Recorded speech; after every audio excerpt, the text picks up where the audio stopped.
Hello everyone, and thanks for tuning in for this paranormal pit stop. Tonight, we'll be exploring an active navigational aid at Point Gratiot on Lake Eerie out of Dunkirk in New York. This beacon's 27-mile range makes it one of the most prominent illuminations in the region, purported to harbor ghostly activity tied to its past. Are you prepared to brave the history and hauntings of the Dunkirk Lighthouse? Historically, the Iroquoian-speaking Erie people would inhabit the southern shores of the lake preceding and up until the 1600s, at which time traders, a large majority of whom were French, would begin operating around the impressive body of water. And later, this earlier tribe would actually be pushed out of the area by the Seneca, one of the 5 nations of the powerful Iroquois League. In 1790, Surveyor General of the U.S. Andrew Elcott would travel the region while mapping the western boundary of New York. In 1805, the area would see its first permanent white settler, and by 1809, one Solomon Chadwick would clear lands encompassing the bay, resulting in their establishment at first as Chadwick's Bay, a locale which was later renamed as Dunkirk.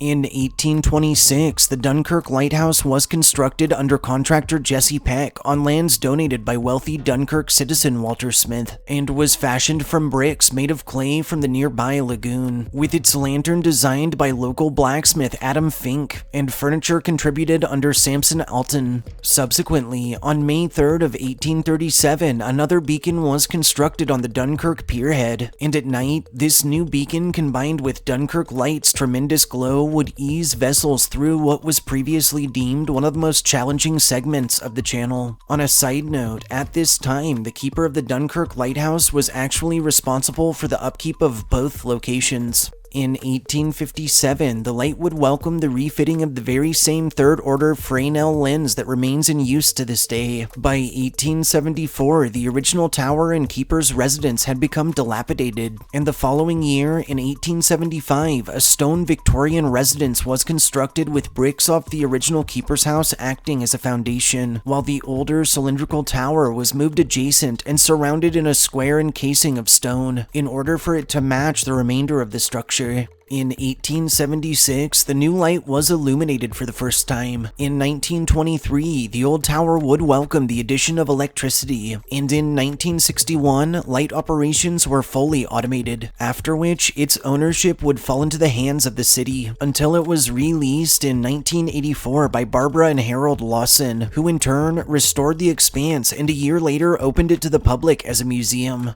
The Dunkirk Lighthouse remains open into the present 6 days of the week, with Sundays as their off days, and offers guided tours, a gift shop, and more. On a side note, the fact that the Dunkirk Light still uses its third-order Fresnel lens is actually super rare in the world of lighthouses, with only around 70 or so such lenses actually still in operation in the US. Over its lengthy existence, the Dunkirk Lighthouse and its surrounding grounds have been steeped in local ghost stories and tales of the paranormal, activity which many claim is related to both the souls of those keepers who cherish the expanse in lives since extinguished, and by a number of presences tied to various artifacts within its museum, with both staff and visitors reporting disembodied footsteps through the house and climbing the stairs, voices, humming, and singing heard emanating from empty spaces, and the disturbing feelings of being watched, followed, touched, or even of being grabbed by hands unseen. One popular lighthouse legend intertwining with actual history tells of how lakekeeper Harold Lawson documented on many an occasion pictures and various decorations moved overnight, leading him to conclude the space was haunted, and in him dubbing the mysterious entity Charlie.